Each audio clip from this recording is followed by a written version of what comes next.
Olá, irmãos, bom dia. Eu, de fato, completei mais um ano de vida. Eu fiz 16, foi 16 ou 17, Leila? 15?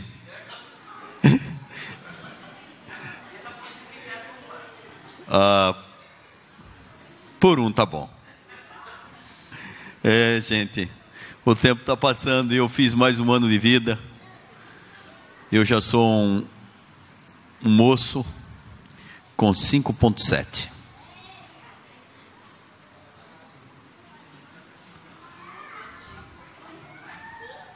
Isso é falso testemunho. Mas eu quero agradecer a expressão de carinho que muitos compartilharam comigo. Parabéns, parabéns. E é bom quando a gente tem gente que faz parabéns. Eu quando trabalhava nos escritórios da igreja, no dia do meu aniversário, eu comprava uma caixa de chocolate. Comprava uma caixa de chocolate. E eu ia geralmente assim, cada pessoa, e dizia assim: ó, hoje é meu aniversário, eu vou te dar um presente. E era um chocolate. Porque o aniversário é da gente, né? A gente é que celebra, é ou não é? A gente fica esperando o presente dos outros. Eu acho que eu tenho que dar presente aos outros, né? Para mim, esse é eu louvo a Deus por isso. Estou bem, Deus me deu saúde, me deu uma família, uma mulher corajosa. Eu louvo a Deus por isso. Então, obrigado, gente, é muito bom a gente fazer aniversário. E é bom que a gente faz todo ano, não é? E eu estou pensando naquela promessa de que nós vamos fazer toda a eternidade. Então, não sei se vai ter anos na eternidade, né? Não sei se a gente vai contar assim, 1000 anos, 1 milênio, 100 mil... Sei, a gente só vai celebrar. Mas como a gente veio da terra e celebrar cada ano, eu acho que a gente vai manter esse mesmo hábito lá, né? Por toda a eternidade. Então, Deus seja louvado por todas as suas bênçãos na minha vida. Também, eu estou muito contente pelo momento de nosso louvor aqui. Eu às vezes, quando eu começo a cantar aqui, eu tenho vontade de ficar cantando e depois ir para casa. Não sei se acontece com você,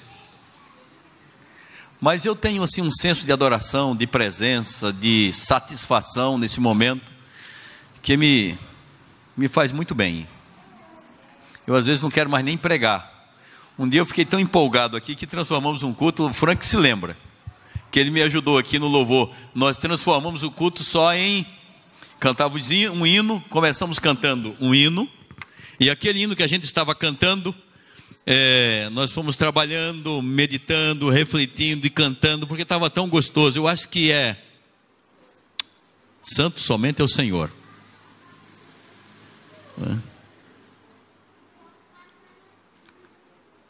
Adoração é muito mais do que pregar, é muito mais do que cantar, é muito mais. É sobre isso que vamos conversar um pouco esta manhã.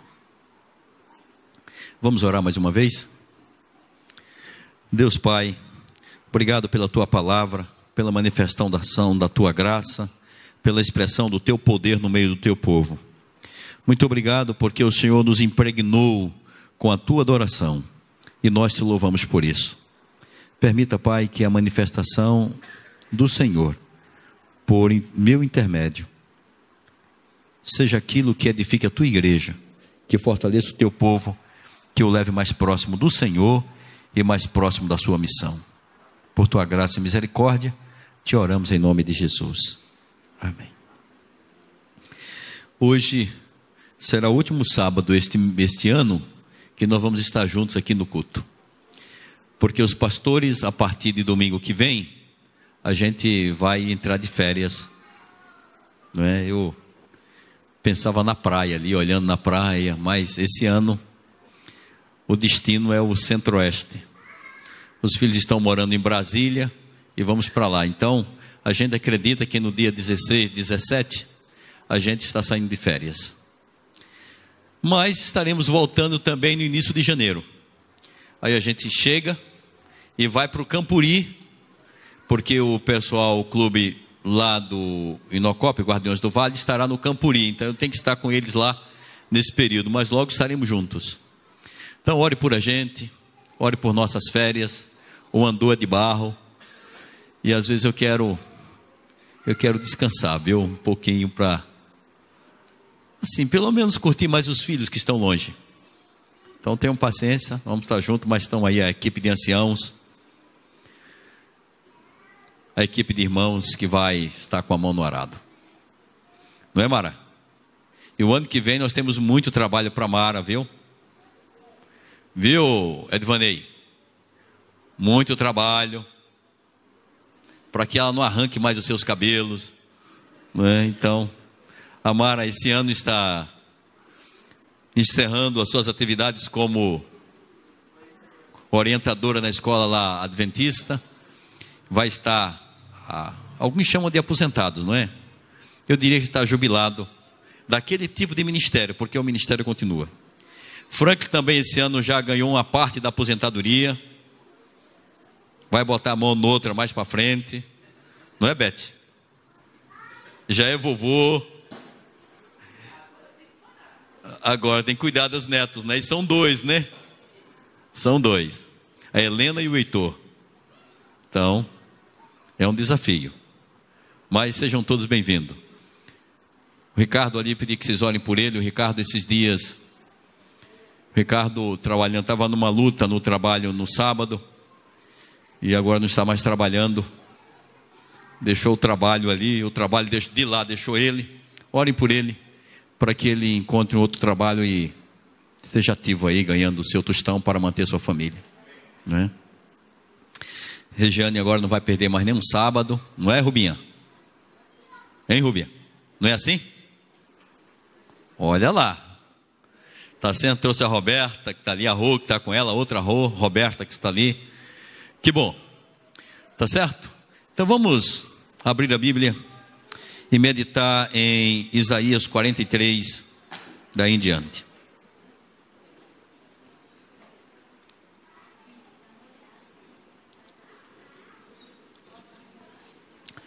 Ao ler a Bíblia, às vezes sou incomodado quando estou lendo a Bíblia com alguns textos. Isaías 43. Quando eu estou lendo a Bíblia, às vezes alguns textos me incomodam. Eu às vezes dizem lá em casa que eu nasci com um formigão. Não sei se você sabe o que é um formigão assim. Alguém já leu a história de Pisca-Pisco Reformador? Já viu? No tempo dos slides? Era um homem que queria transformar o mundo. Então, ele estava deitado embaixo de uma árvore e ele estranhava, porque uma melancia estava no chão e uma jabuticaba na árvore. Então ele achava que porque a melancia era maior, tinha que ficar na árvore que era maior. Até que um dia ele está embaixo de uma jabuticabeira, dormindo assim, e cai uma jabuticaba na cabeça dele. Aí ele repensa a sua ideia de querer reformar o mundo, porque falou, por que Deus faz isso? Se eu fosse Deus, eu colocava uma melancia na jabuticabeira e uma jabuticabeira ali na melancia, onde nascia a melancia. Então às vezes eu leio incomodado.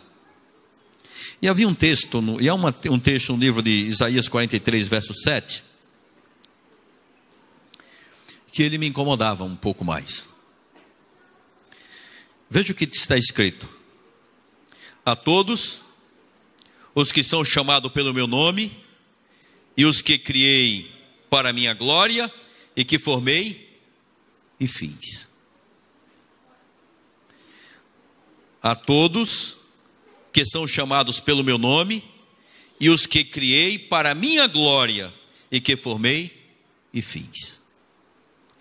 Esse texto aqui, ele me incomodava, e me incomodava muito, assim de modo que eu não comentava com ninguém, mas a minha mente ficava pensando, porque parecia ao ler esse texto que eu estava me relacionando com o Deus que é extremamente egoísta, porque eu comecei a olhar Deus, não do ponto de vista da revelação, mas do ponto de vista daquilo que eu olho os seres humanos, e que às vezes eu acho em relação aos meus seres humanos, porque parecia, veja o texto, a todos que são chamados pelo meu nome, e os que criei para a minha glória, que eu formei e fiz. A ideia de que Deus estava ali, simplesmente nos fez para ficar adorando Ele, como se fôssemos pequenos robôs, talvez influenciado pelas a leituras pagãs que a gente tem da vida e da religião. A ideia de um Deus que nos criou e ficou aí, a glória para mim, e a gente ficava só glória, glória, como se a nossa existência fosse só para isso. E isso me incomodava quando eu lia a Bíblia. Porque a ideia de um Deus egoísta não combina com o ensino do restante da Bíblia de um Deus amoroso, um Deus que se dá.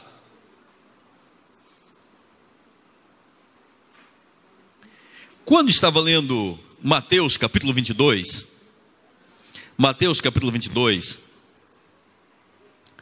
eu me deparei com outro texto que me ajudou a compreender melhor esse texto de Isaías 43. Eu aprendi que as dúvidas, a gente propaga a fé, a gente não propaga as dúvidas. Os questionamentos, a gente não fica propagando, a gente propaga a fé, enquanto a gente busca compreensão na revelação. Então eu estava lendo Isaías 22,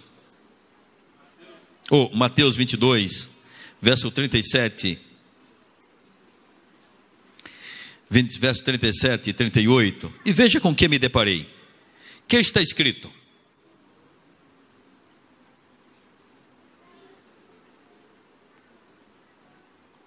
O que está escrito? Respondeu-lhe Jesus: amarás o Senhor teu Deus de todo o teu coração e de toda a tua alma e de todo o teu entendimento. Este é o grande primeiro mandamento. Quando eu estava lendo, que eu misturei os dois textos, então a minha mente soltou uma outra compreensão da adoração ali. Então quando Deus diz assim, que Ele espera que eu o adore, Ele espera que eu o adore no contexto do amor.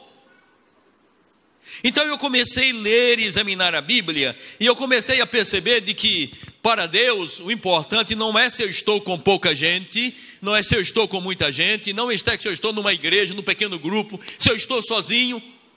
Eu sou convidado a adorar a Deus, motivado por um só sentimento: o amor. E a gente começa a ler, e eu comecei a ler a Bíblia, e eu fui compreendendo que o Deus da Bíblia, Ele se apresenta em todo o tempo como um Deus que é participativo.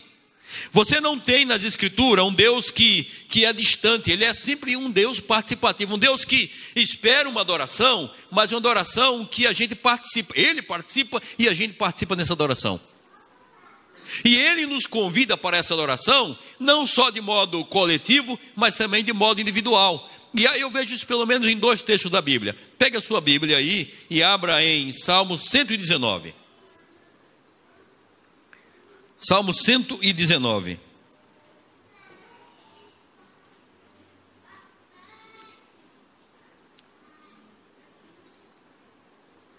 Veja o versículo de número 175. O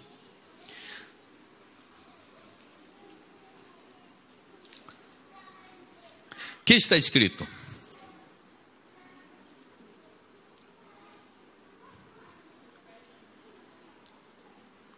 Olha como ele traz a ideia de uma adoração pessoal. O que está escrito?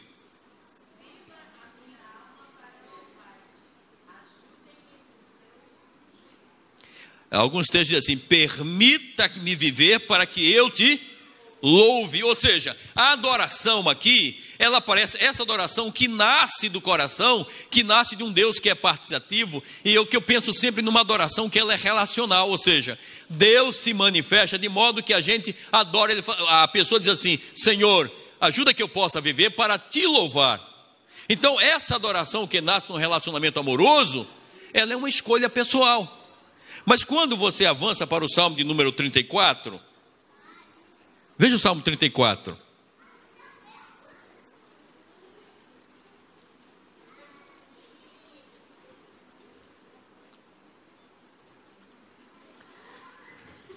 Veja o que diz o verso de número 3. O que está escrito aí?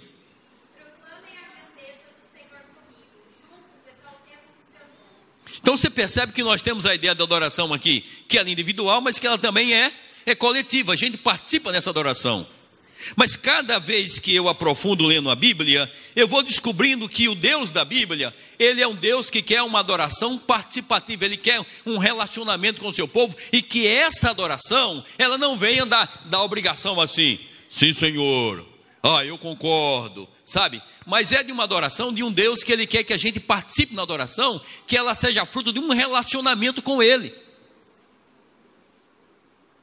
Eu vou olhando a Bíblia e eu vou percebendo, quando eu vou estudando os relatos das Escrituras, que Deus está falando só da modo como a gente se relaciona com Ele. Lamentavelmente, porque a gente não conhece a Deus como deveríamos conhecê-lo, a gente começa a pensar numa adoração assim.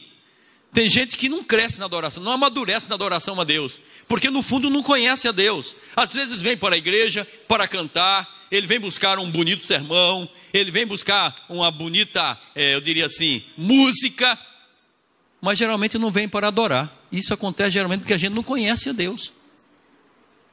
A gente não conhece a Deus de modo relacional, a gente não cresceu. Tem pessoas que assim, primeiro ano, aprendeu a adorar a Deus, ok? No segundo ano da vida dele de cristã, ele adora a Deus, ele repete o primeiro ano. No terceiro ano da vida cristã, ele repete o segundo ano. E a sua adoração não é uma adoração íntima com Deus, é uma adoração assim, vai, acabou o culto, não tem adoração. Mas como disse, eu acho que na Bíblia, eu vejo na Bíblia que Deus é um Deus participativo. Por exemplo, quando Deus criou o mundo, Ele criou o mundo em quantos dias? 7 dias. Por que Deus criou em 7 dias? Precisava Deus criar o mundo em 7 dias? Por que Deus criou?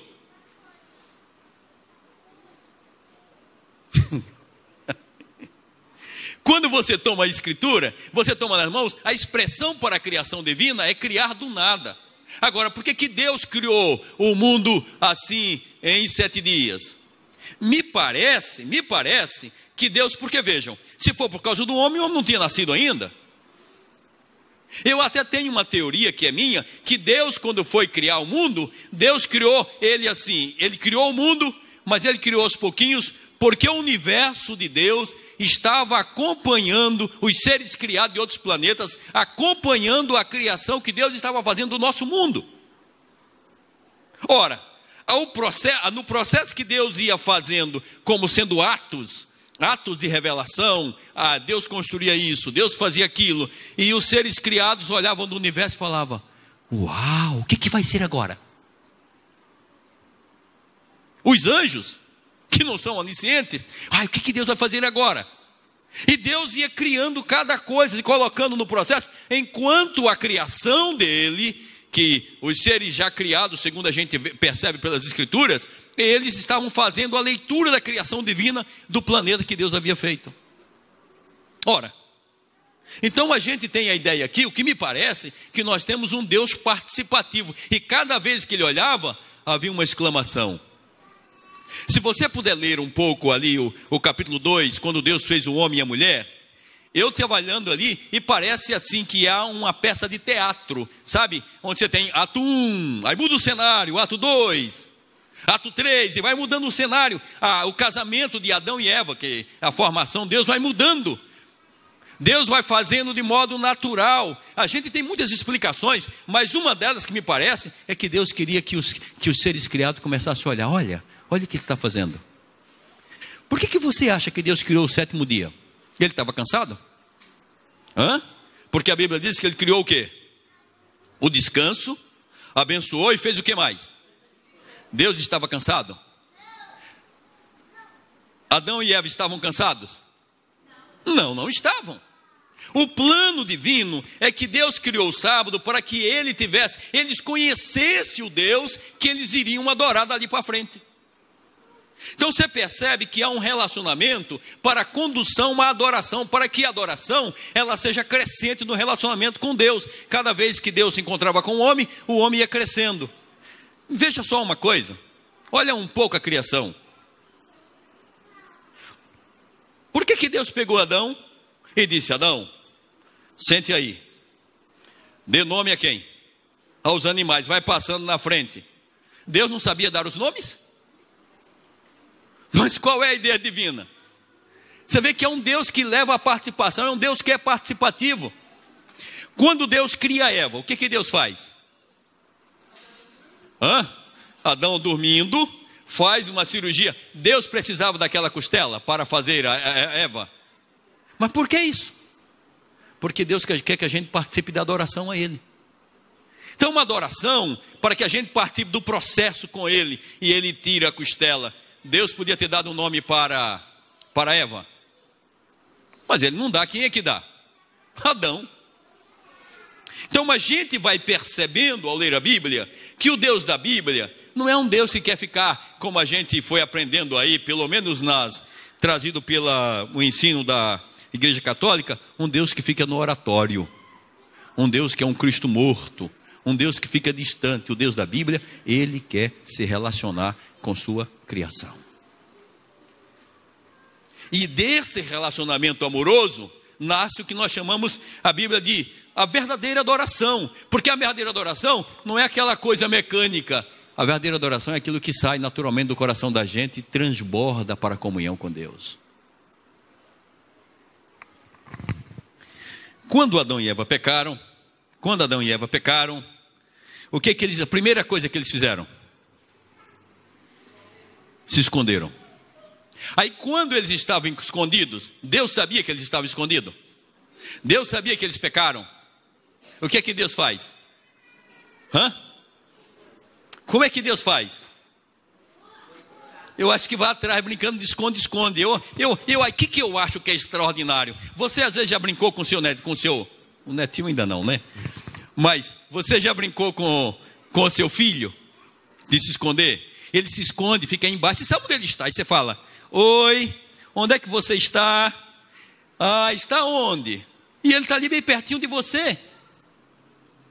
Me parece que é isso mais ou menos que Deus faz com Adão e Eva no Éden. Deus faz: Adão, aonde você está?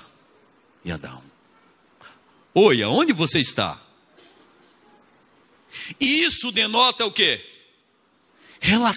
Relacionamento. Deus quer ser, Deus está procurando, eles estão fugindo, Deus está procurando, Deus está buscando, porque nesse processo, Deus quer crescer a adoração. Deus quer crescer a comunhão, Deus quer crescer a intimidade. A gente faz, você já viu que quando a gente peca, uma das artimanhas do coração humano é fazer o quê? Se esconder, né? Pecou, ali eu não vou mais para a igreja, não quero ver os irmãos, não é assim? O pastor ainda diz mais assim, cruz credo, né? E vai fugindo, vai ficando, mas o processo divino é diferente. Ele vai nos procurar, Ele quer ter essa intimidade que a gente necessita, nesse processo íntimo com Ele.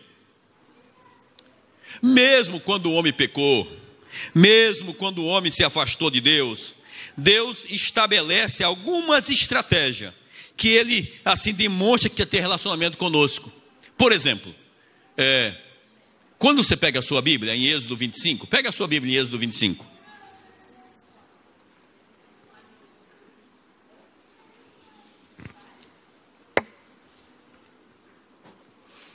Veja o versículo de número 8, que diz: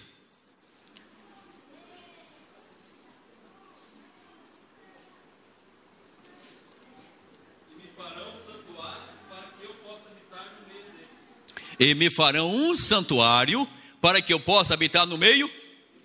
Então, no plano divino, Deus quer se relacionar conosco.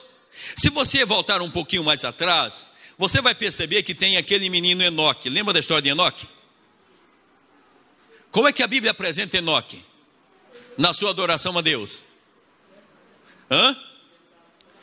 Como é que apresenta? Andava Enoque com Deus, e andou com Deus quantos anos? 300 anos. Eu lembro que eu aprendi na classe dos juvenis, que um dia parece assim, que Enoque andava tanto com Deus. Você vai ver que a ideia de andar junto é a ideia de quê? De relacionamento. É relacionamento, não é coisa desconhecida, não é alguém estranho, é alguém que você anda. Agora imagine, você anda com o seu marido quantos anos? Há 22 anos. Agora imagine andar com Deus 300 anos. Isso denota relacionamento. Você vai ver a história de, quando fala de Noé, apresenta Noé fazendo o quê? E Noé andava com Deus. Então esse é o relacionamento que a gente vai percebendo. Quando a gente fala de Abraão, Abraão é chamado o que de Deus na Bíblia? Vê se você lembra aí. Amigo de Deus, a Bíblia chama pelo menos 3 vezes. As pessoas dizem assim: Abraão, amigo de Deus. E em outro lugar o Senhor diz assim: Abraão, meu amigo. Então uma adoração aqui denota que é uma coisa que a gente conhece a Deus, se relaciona com Deus, e porque a gente conhece a Deus, a gente adora. E aí, gente, muda todo o nosso conceito e prática da adoração. Ah, por que eu vou à igreja? Eu vou à igreja por ouvir um excelente sermão, mas no plano de Deus, não é que o sermão, a música seja o centro. No plano de Deus é que eu venha à igreja como adorador. Então eu venho para adorar. Se o sermão, a música não satisfizer meu coração, eu estou na igreja para adorar a Deus. Ah não, mas eu estou na igreja por causa de João, de José. Não, eu vou à igreja para adorar a Deus. Esses motivos podem estar contidos, mas a adoração é o centro da minha presença na casa de Deus. Essa intimidade que eu escolho adorar. Então quando a gente vai vendo na Bíblia, e o tempo não nos permite explorar um pouco mais esse assunto, mas você veja, por exemplo, que você leu Êxodo 25, verso 8. Fala o que Êxodo 25, verso 8. O que é que o Senhor diz? E me farão o quê? E me farão um santuário para que eu possa habitar no meio deles. Agora, você sabia que a palavra santuário seria uma tradução ao pé da letra? Não seria santuário como a gente usa, mas o ideal seria tenda do encontro. O Senhor estava dizendo assim, ó: e me farão uma tenda do encontro para que eu possa habitar no meio de vocês. Ou seja, o plano divino do santuário é que fosse um lugar de encontro entre Deus e o seu povo. E aí o povo conhece esse Deus, se relaciona com esse Deus, e o povo se torna um adorador. Então uma adoração é que nasce dessa proposta da palavra de Deus. Você lembra daquele caso de Samuel? Lembra de Samuel na casa de Eli? Ah, está na Bíblia. Então vamos contar a história. Você lembra de Samuel na casa de Eli? O que Samuel era um garotinho que foi colocado, foi crescendo e foi feito e colocado como sacerdote, que auxiliar do sacerdote para trabalhar no santuário, na casa de um homem chamado Eli. E quando ele estava na casa do Eli, Deus apareceu ali à noite e chamou 3 vezes o nome de Samuel. Chamou Samuel e disse assim: Samuel, Samuel. Aí Samuelzinho, que dormia na mesma casa que dormia Eli, acordou de noite, saiu correndo e foi aonde? Foi no quarto de Eli. Chegando no quarto de Eli, ele começou: fala, Senhor, o que o senhor precisa? Aí Eli falou: não te chamei. Aí ele voltou à pressa: vai dormir.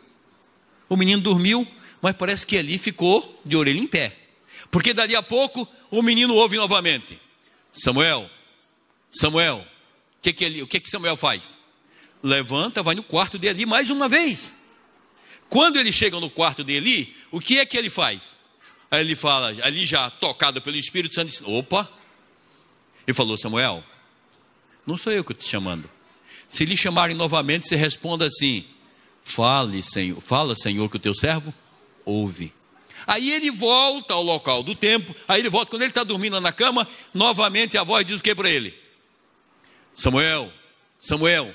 Aí ele responde: fala, Senhor, que o teu servo ouve. Às vezes quando a gente lê a Bíblia, a gente esquece que o Deus da Bíblia, ele quer se relacionar com a gente na coisa mais íntima. Mais íntima. Ele não quer que a gente tenha um relacionamento com ele. Eu venho adorar um Deus que a gente desconhece. Aqui eu estava cantando aquele hino e pensando, enquanto cantava eu imaginava assim: meu Deus, aos pés do Salvador. Mas como é que a gente pode ficar aos pés do Salvador? Essa intimidade, gente, é o que nós precisamos. É isso que vai brotar a nossa adoração a Deus. E se a gente perceber, se a gente começar a conhecer o Deus da Bíblia, se a gente buscar a entender como Deus se revela na palavra, a gente muda toda a nossa história na adoração. A maior manifestação de graça que nós temos na adoração é que está em São João, diz assim, é o ápice do desejo de Deus de relacionar-se conosco, apesar das nossas dificuldades, apesar dos nossos problemas e dos nossos pecados, da nossa incompreensão a respeito de Deus. Quer ver? Pegue a sua Bíblia e abra em João capítulo 14. Vamos só repassar esse ponto de João capítulo 1.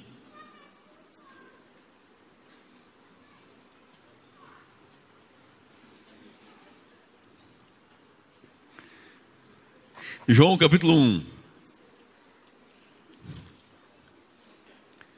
Veja o verso 14. O que está escrito?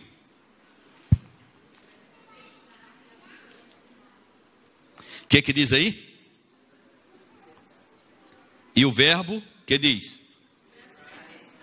E habitou entre nós, cheio de graça e de verdade, e vimos a sua glória como do unigênito do Pai. Antes de prosseguir brevemente nesse texto, eu vou dizer aqui, você quando estava orando alguma vez, você já teve a impressão de que Deus não estava ouvindo mais ninguém? Pense aí, quando você dobra o seu joelho para orar, você imagina que Deus está atendendo quantas pessoas enquanto você está orando? Quantas pessoas quando você dobra o seu joelhinho e fala, Senhor, fecha os meus olhos, estou falando contigo nesse momento. Você pensa que Deus está atendendo mais quem naquele instante? Hein?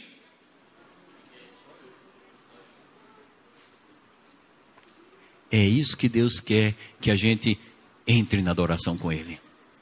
Como se eu fosse, se que não existisse mais nenhum adorador. Eu sou o adorador.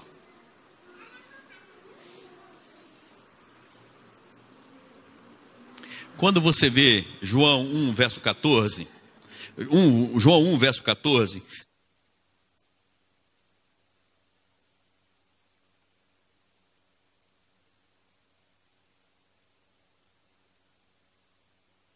obrigado. Aí a palavra habitou, ele traz a ideia assim, de que Deus trouxe a sua barraca para viver no acampamento, na mesma barraca que nós.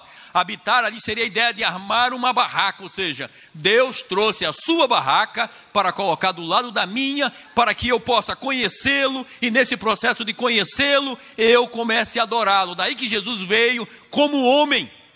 Ele veio aqui, viveu como nós, parecido com a gente. A Bíblia chega a dizer que ele não tinha nem beleza, nem formosura. É nesse processo de conhecer que Deus desperta a nossa adoração, o nosso relacionamento amoroso com Ele. Você vai olhar na Bíblia, ele fala assim, quando alguém perguntou, quem são seus irmãos? Quem é a sua família? Como é que ele responde? Todo aquele que faz a vontade do meu Pai. Então a gente tem aqui nesse contexto a ideia de que a adoração é ter comunhão com Deus que quer se relacionar conosco. Eu não sei se você já pensou sobre isso.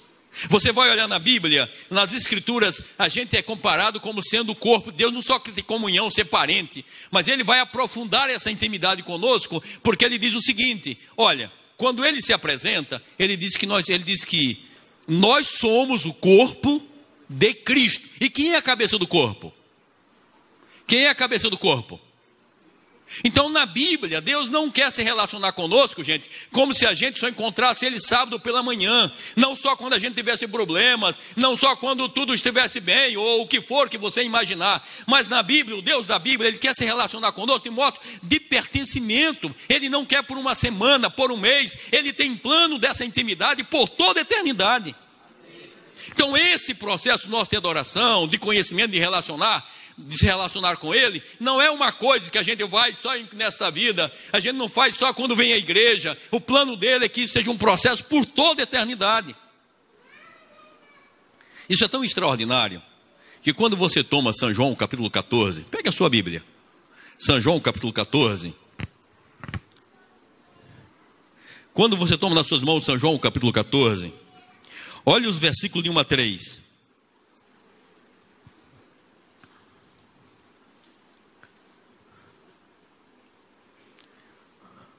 O que está escrito?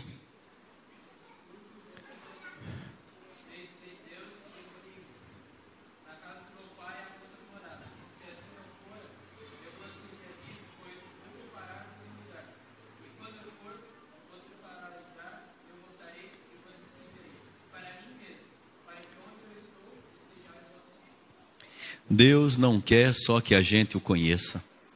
Deus não quer só que a gente o adore, mas Ele deseja que a gente more na casa dEle por toda a nossa vida. Eu não sei o que você pensa sobre isso.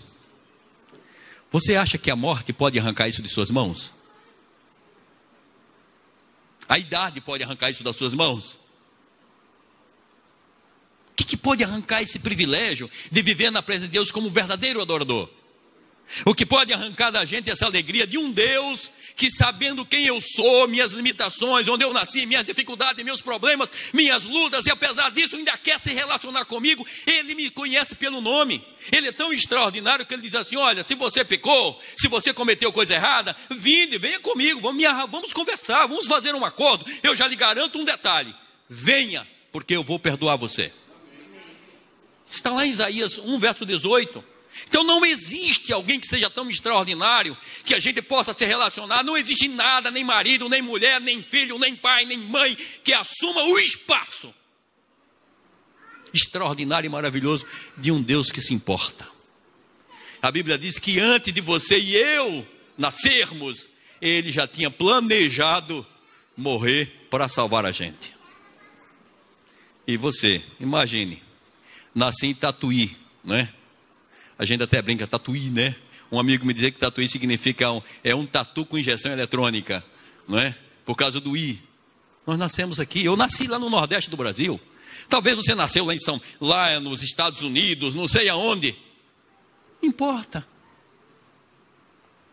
Esse Deus se importa, sabe onde eu moro, bate a porta de noite, me incomoda e sorri para mim e diz assim: filho, amo você, quero que você me conheça, para que você não tenha medo de mim, para que você comece comigo, para que você me adore, não porque eu disse que fiz você para adoração, eu fiz na adoração, mas eu quero que você se relacione comigo, e que a adoração sua a mim seja natural, como um amor, como você se apaixonou pelo seu marido, pela sua esposa, quando você se apaixonou pela a pessoa que você mais amou, eu quero que seja assim comigo também. Aí você fica assim comigo também, e você me ama, e você me adora, e eu glorifico você, porque a promessa dele é que ele vai glorificar a gente. Agora, isso é próprio de quem? Aí eu fiquei surpreso, porque ele não quer tirar proveito da minha adoração, ele não quer que eu seja um robozinho, sim senhor, ele quer que eu seja com o amor que ele colocou no meu coração, que nasce do meu relacionamento com Ele, Ele me leva a amar. Por isso que Ele nos fez inteligente. Ele respeita até quando a gente não quer Ele. Mas Ele não desiste da gente. Eu não sei o que você vai pensando. Vai vir um ano, você olha para trás. Eu queria desafiar você durante este ano, começar a olhar como é que está a sua intimidade, o que você conheceu mais desse Deus extraordinário. Como é que Ele tocou a sua vida? Se de fato Ele se importa. Eu quero desafiar você a conhecer esse Deus e você viver a religião, a fé, a vida cristã, não pelo que as pessoas dizem, não pelas circunstâncias, não pelo momento, pelas coisas que favorecem, não pelos desejos do coração, não pelas tentações, não pelos sucessos, mas sobretudo por causa do amor que você encontrou nesse Deus que você está conhecendo. E a forma de conhecer a Deus, eu vou dizer o que a gente estava brincando aqui na classe, como alguém mencionou na classe, isso leva o quê? Tempo. Você não vai conhecer a Deus, eu peguei a Bíblia e já conheço Deus. Não vai, amigo. Olha, eu já estudei, a minha mãe já conhecia Deus, a minha avó já conhecia Deus, eles passaram para mim, eu estou na igreja acompanhando desde que eu nasci, e cada dia que passa, eu me assombro com as descobertas extraordinárias sobre esse Deus que escolheu se revelar a mim, apesar de sendo eu quem sou.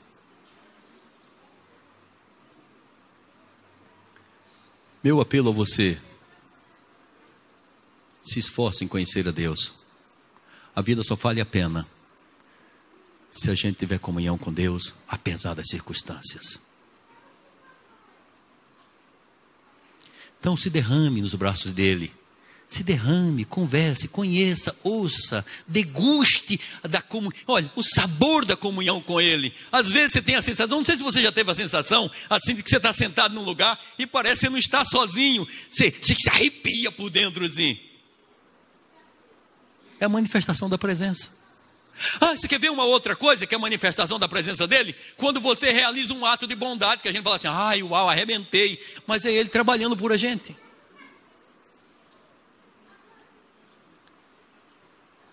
Meu apelo é que você só pode conhecer a Deus se relacionando com ele. E o único lugar que ele mais se revela de modo assim histórico, na palavra.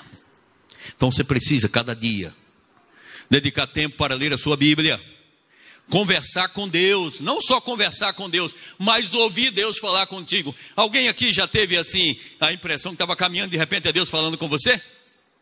Já? Ele fala para você, você fala assim, nossa, como distinguir a minha voz da voz de Deus? É simples, tendo comunhão com ele. Há um texto naquele livro sobre Ellen White, Uma Mulher de Visão, que eu já li várias vezes. É um momento em que Ellen White estava voltando da Austrália para ir para chegando ali chegando em São Francisco. Ela vai chegando perto do porto, e quando ela vai chegando, ela estava preocupada, onde é que eu vou morar? Como será? Ela estava, eu chamo assim a velhinha carinhosamente, estava ansiosa. Meu Deus, como será? Ela estava costurando as ideias, planejando. Enquanto ela estava ali, aconteceu uma coisa agradável. Ela disse que sentia um cheiro de jasmim no quarto. E ela disse assim, ela escreve assim, é o cheiro do meu Senhor Jesus quando ele se aproxima.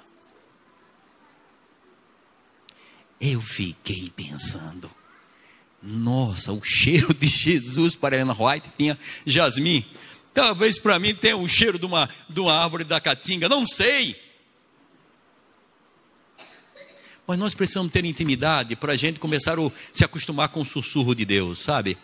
Filho, filha, a gente precisa de ter essa comunhão para ver ele soprando e falar assim, às vezes ele diz assim, levanta, faz isso, levanta, faz ali, olha, esse é o caminho.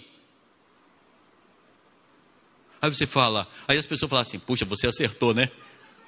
E ele fez uma coisa extraordinária. Eu lembro que uma vez eu assumi o compromisso pessoal de perdoar um indivíduo que tinha trazido muitos males à igreja. Trouxe males à igreja naquele momento, que eu fui conversar na casa dele, e eu fiz uma oração, depois de conversar, ele não demonstrou arrependimento, mas eu orei, dei as mãos, ali eu falei assim, Senhor, perdoe fulano de tal por esse ato que ele fez, que causou opróbrio à tua igreja, tantos prejuízos, tanto trabalho. Terminei a oração, já pastor, saí do carro, saí da casa dele, peguei o carro e fui na estrada, e quando eu fui no caminho, o Senhor falou comigo assim, quem mandou você pedir perdão, interceder por esse homem perante mim? Agora você me impediu de agir contra esse homem. Nossa, eu estremeci por dentro. Às vezes Deus vai falar coisas agradáveis, mas Ele fala coisas difíceis também para a gente. Ele vai nos repreender. Porque em relacionamento verdadeiro, amoroso com esse Deus, Ele exige isso. Meu apelo, meu desafio, vocês não vamos estar juntos só no ano que vem, no culto de sábado pela manhã, mas o meu apelo é que você tome como desafio, quero na minha vida conhecer a Deus este ano que vem, mais do que conheci em 2018. Quero adorá-lo mais e mais. Eu tenho a certeza que pela graça, a sua história, assim como a minha, vai ganhar novas dimensões de relacionamento. As pessoas nem vão perceber o que está acontecendo. Você talvez nem perceba, mas você vai desfrutar. Que Deus nos ajude, que Deus nos abençoe, que Ele derrame o seu Espírito sobre nós, e nós, 2019, Senhor, te conheço mais. Para a glória de Deus Pai e para a nossa felicidade. É o meu desejo e a minha oração no nome de Jesus. Amém.